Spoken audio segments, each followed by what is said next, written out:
Assalamualaikum warahmatullahi wabarakatuh. Perkenalkan, nama saya Zuan Angela Nur Islami dengan nomor induk mahasiswa 1913046. Di sini saya akan menjelaskan tentang demokrasi dan legitimasi. Pertama yang akan kita bahas adalah demokrasi. Demokrasi adalah sistem pemerintahan yang diselenggarakan dari rakyat, oleh rakyat, dan untuk rakyat, menurut Abraham Lincoln. Demokrasi adalah bentuk pemerintahan di mana semua warga negaranya memiliki hak setara dalam pengambilan keputusan yang dapat mengubah hidup mereka. Demokrasi mengizinkan warga negara berpartisipasi baik secara langsung atau melalui perwakilan dalam perumusan, pengembangan, dan pembuatan hukum. Demokrasi mencakup kondisi sosial, ekonomi, dan budaya yang memungkinkan adanya praktik kebebasan politik secara bebas dan setara. Artian dari legitimasi adalah kualitas hukum yang berbasis pada penerimaan keputusan dan peradilan. Dapat pula diartikan seberapa jauh masyarakat mau menerima dan mengakui kewenangan, keputusan, atau kebijakan yang diambil oleh seorang pemimpin. Dalam konteks legitimasi, maka hubungan antara pemimpin dan masyarakat yang dipimpin lebih ditentukan adalah keputusan masyarakat untuk menerima atau menolak kebijakan yang diambil oleh sang pemimpin. Sedangkan legitimasi tradisional mengenai seberapa jauh masyarakat mau menerima kewenangan, keputusan, atau kebijaksanaan yang diambil pemimpin dalam lingkup tradisional. Seperti dalam kehidupan keraton yang seluruh masyarakatnya terikat akan kewenangan yang dipegang oleh pimpinan mereka, dan juga karena hal tersebut dapat menimbulkan gejolak dalam nurani mereka bahwa mereka adalah bawahan yang selalu menjadi alas dari pemimpinnya. Legitimasi dapat diperoleh dengan berbagai cara yang dapat dikelompokkan dalam 3 kategori, yakni secara simbolis, prosedural, atau material. Sedangkan Max Weber mendefinisikan 3 sumber untuk memperoleh legitimasi adalah tradisional, karisma, dan legal atau rasional. Legitimasi dan stabilitas politik. Isu legitimasi keabsahan suatu rezim atau sistem pemerintahan terkait dengan yang tertua dan salah satu yang paling mendasar dalam debat politik, masalah kewajiban politik. Akan tetapi dalam debat politik modern, legitimasi biasanya kurang dipahami dalam hal kewajiban moral, dan lebih banyak lagi dalam hal perilaku dan kepercayaan politik. Dengan kata lain, ia tidak membahas pertanyaan mengapa orang harus mematuhi negara dalam arti abstrak, tetapi pertanyaan mengapa mereka mematuhi negara atau sistem pemerintahan tertentu, apa kondisi atau proses yang mendorong mereka untuk melihat otoritas sebagai kekayaan. Hal ini mencerminkan pergeseran dari filsafat ke sosiologi, tetapi juga menyoroti sifat dasar konsep legitimasi. Selanjutnya yaitu melegitimasi kekuasaan. Kontribusi klasik untuk pemahaman legitimasi sebagai fenomena sosial diberikan oleh Max Weber. Weber khawatir untuk mengkategorikan sistem dominasi tertentu dan untuk mengidentifikasi dalam setiap kasus dasar di mana legitimasi didirikan. Dia melakukan ini dengan membangun 3 tipe ideal atau model konseptual yang diharapkan akan membantu memahami sifat politik yang sangat rumit. Jenis-jenis ideal ini berjumlah 3 jenis otoritas. Ada otoritas tradisional, otoritas karismatik, dan otoritas legal rasional. 3 jenis otoritas yang ideal menurut Max Weber yang diharapkan akan membantu memahami sifat politik yang sangat rumit. Yang pertama adalah otoritas tradisional. Tipe otoritas ini berlandaskan pada suatu kepercayaan yang mapan terhadap kekudusan tradisi-tradisi zaman dulu serta legitimasi status mereka yang menggunakan otoritas yang dimilikinya. Salah satu alasannya orang taat pada otoritas ini karena orang tersebut menganggap bahwa hal itu sudah selalu ada dan aturan-aturan yang dibuat oleh pihak yang memiliki otoritas merupakan peraturan yang telah ada sejak lama dan dihormati sepanjang waktu secara turun-temurun. Tipe otoritas tradisional ini merupakan suatu otoritas yang dimiliki seorang pemimpin karena adanya hubungan keluarga dengan pemimpin terdahulu dari para pengikutnya, sehingga para pengikut yang telah memiliki rasa patuh terhadap pemimpinnya terdahulu secara otomatis akan mengikuti dan patuh terhadap otoritas yang dibuat oleh pemimpin mereka yang baru. Walaupun aturan-aturan yang dibuat oleh pemimpin tersebut tidak sesuai dengan keinginan dan harapan para pengikutnya, namun mereka tetap akan akan menghormati atau bahkan melaksanakan aturan-aturan tersebut meskipun dengan rasa terpaksa. Sistem otoritas tradisional ini dapat kita temukan pada masyarakat tradisional ataupun masyarakat yang menganut sistem feodalisme. Yang kedua ada otoritas karismatik. Otoritas ini didasarkan pada mutu luar biasa yang dimiliki oleh seorang pemimpin.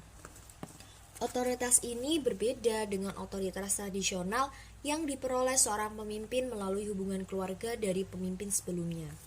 Otoritas ini muncul akibat adanya sikap luar biasa yang muncul dari dalam diri seorang pemimpin yang memiliki sifat kepemimpinan atau sering disebut dengan karisma. Karisma sendiri memiliki makna yang menunjuk pada daya tarik pribadi yang ada pada seorang pemimpin, sehingga sikap luar biasa yang dimiliki seorang pemimpin tersebut mampu memberikan inspirasi maupun motivasi terhadap mereka yang akan menjadi calon pengikutnya. Sehingga dapat dikatakan bahwa dalam sistem otoritas karismatik ini, para pengikutnya dengan sukarela mengikuti aturan-aturan yang dibuat oleh pemimpin. Dalam hal ini, pemimpin yang memiliki otoritas akan menjadi sangat mudah dalam mengendalikan dan memimpin para pengikutnya. Karena dengan sikap yang dimiliki pemimpin tersebut akan menjadi orang yang sangat disegani dan dipatuhi atau bahkan dapat menjadi sebuah panutan bagi para pengikutnya. Maka tidak heran jika kita menemui sistem otoritas karismatik ini pada saat krisis sosial yang besar sedang terjadi.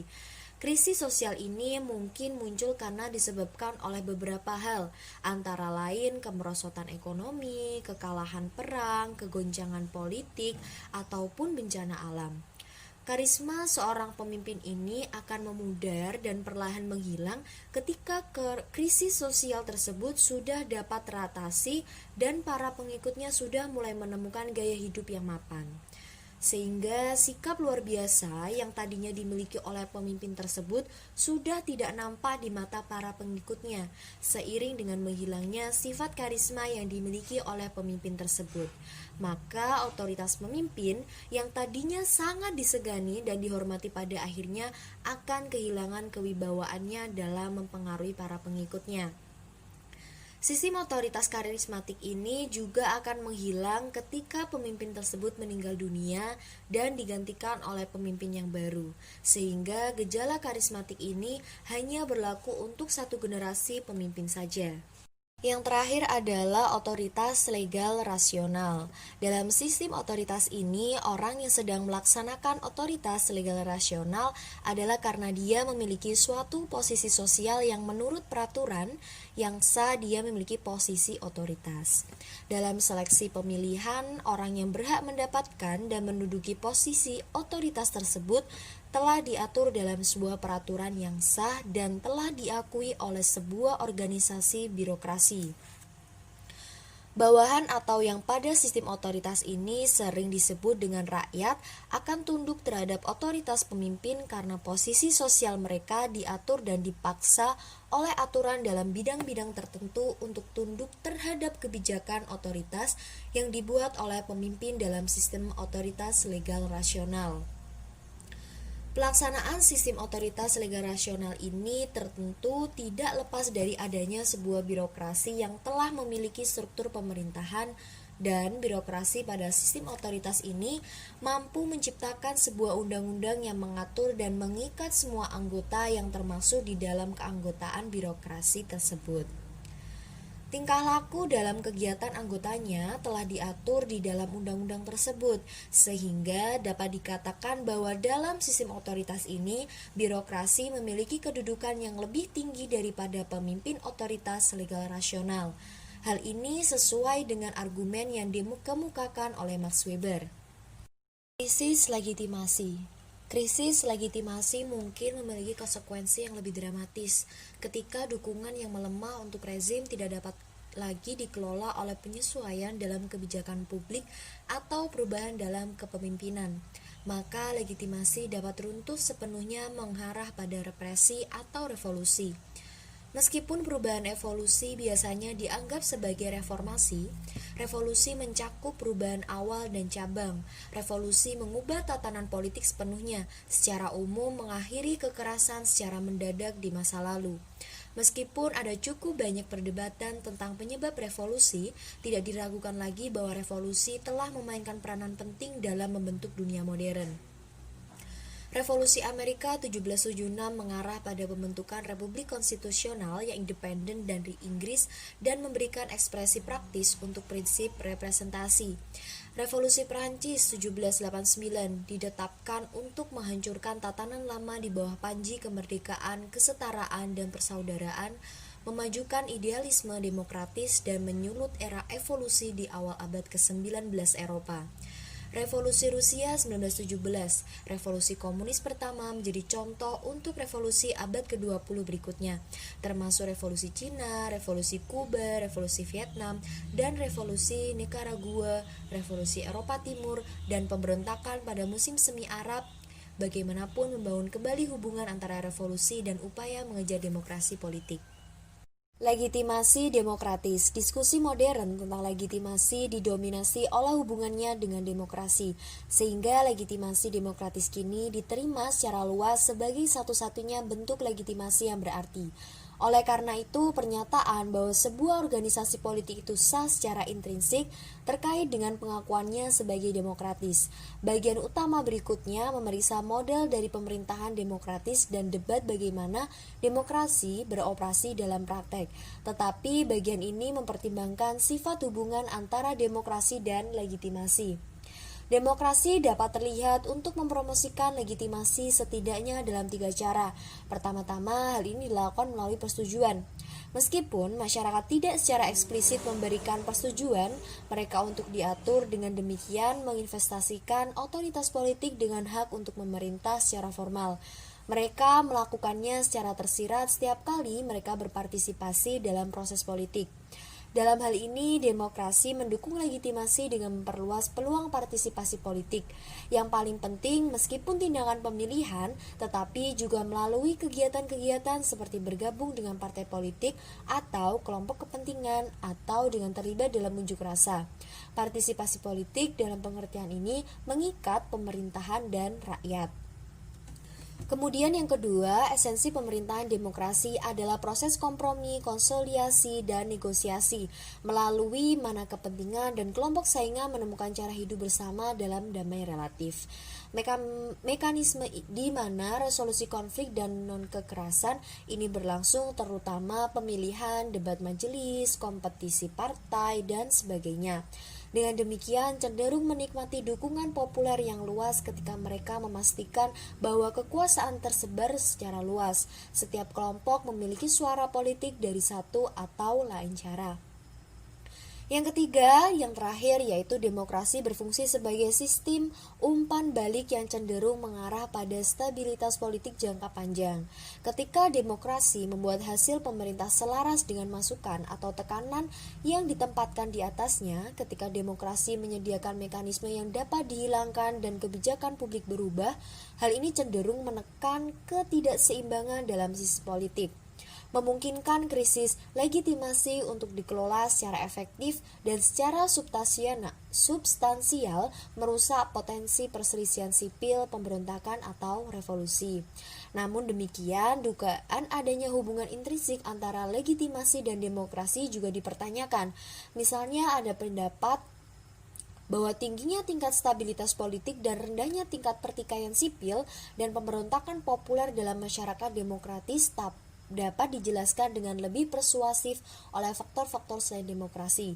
Ini termasuk fakta bahwa yang memiliki ekonomi kapitalis maju utama, masyarakat demokratis cenderung menikmati kemakmuran layar lebar dan efektif dalam pengiriman barang. 3 bentuk utama legitimasi non-demokrasi telah digunakan. Pertama, pemilihan. Walaupun hanya satu partai, kadang-kadang tidak kompetitif atau pemilihan yang dicurangi telah digunakan untuk memberikan rezim wajah demokratis, membantu baik untuk menciptakan kesan dukungan yang populer dan untuk menarik orang ke dalam penerimaan rezim secara ritual. Perangkat legitimasi ini digunakan di Nazi Jerman dan fasis Italia dan juga telah digunakan Afrika, satu partai dan rezim komunis. Kemudian rezim non-demokrasi telah berupaya legitimasi kinerja berdasarkan kemampuan mereka untuk menyampaikan, di antara hal-hal lain, menaikkan standar hidup, ketertiban umum, meningkatkan pendidikan dan perawatan kesehatan dan sebagainya. Rezim komunis dengan demikian menekankan penyampaian paket manfaat sosial ekonomi bagi warga negara mereka. Strategi yang terus dijalankan oleh Tiongkok melalui kemampuannya untuk menghasilkan pertumbuhan ekonomi tingkat tinggi. Yang ketiga, legitimasi ideologis telah digunakan baik dalam upaya untuk menegakkan hak pemimpin, militer, atau partai untuk memerintah atau untuk membangun tujuan dan prinsip yang lebih luas yang menginvestasikan rezim yang lebih besar dengan rasa keadilan. Demokrasi plebisciter adalah suatu bentuk pemerintahan demokratis yang beroperasi melalui tautan tanpa perantara antara pengusaha dan yang diperintah. Didirikan oleh plebisit atau referendum. Ini publik untuk mengekspresikan pandangan mereka tentang masalah politik secara langsung. Namun jenis ini demokrasi sering dikritik karena ruang lingkup yang ditawarkannya hasutan atau diatur oleh pemimpin politik yang memanipulasi massa melalui pidato dan menarik prasangka mereka. Dan tipe ini demokrasi mungkin berjumlah lebih sedikit dari sistem massa aklamasi yang memberi kediktatoran populis. Apakah demokrasi selalu bentuk pemerintahan terbaik? Ya atau tidak? Ya, kekuatan unik dari demokrasi adalah bahwa ia mampu mengatasi tantangan utama politik, keberadaan pandangan dan kepentingan saingan dalam masyarakat yang sama sambil menahan kecenderungan pertumpahan darah dan kekerasan. Pendeknya, masyarakat demokratis, stabil dan damai. Ini terjadi karena demokrasi bergantung pada debat terbuka, persuasi, dan kompromi. Orang-orang dengan pandangan saingan atau kepentingan yang bersaing didorong untuk menemukan cara hidup bersama, kerukunan relatif karena masing-masing memiliki suara politik. Oleh karena itu, demokrasi adalah semacam kartu pengaman politik, partisipasi demokratis yang mencegah pembangunan kemarahan dan frustasi, dengan demikian mengandung politik ekstremisme. Demokrasi sebagai nilai universal. Sekarang banyak diperdebatkan bahwa demokrasi adalah hak asasi manusia, fundamental dan hak mutlak yang memiliki milik semua orang. Terlepas dari kebangsaan, agama, jenis kelamin, dan perbedaan lainnya, hak partisipasi politik dan akses ke kekuasaan, khususnya hak untuk memilih, berlaku secara universal karena mereka berasal dari hak dasar untuk membentuk keputusan yang mempengaruhi kehidupan seseorang. Hak untuk mengatur diri sendiri. Oleh karena itu, pemerintah dan pemimpin perlu diperiksa atau dibatasi dan tidak ada lagi batasan efektif pada kekuatan dari demokrasi. Ini karena pemerintahan yang demokratis beroperasi melalui mekanisme akuntabilitas yang pada akhirnya memungkinkan publik untuk mengusir bajingan. Oleh karena itu, masyarakat demokratis bukan hanya yang paling banyak masyarakat yang stabil di dunia, tetapi juga masyarakat di dalamnya warga negara mana yang menikmati kebebasan seluas-luasnya. Sedangkan ketidakharmonisan demokrasi jauh dari jaminan stabilitas. Demokrasi berpihak pada konflik dan ketidakharmonisan. Ini karena demokrasi mendirikan sebuah pertempuran elektoral yang sedang berlangsung antara lawan yang didorong untuk mengutuk satu sama lain, membesar-besarkan mereka kesalahan dan menyangkal pencapaian mereka. Politik demokratis akibatnya seringkali berisik dan tidak mendidik.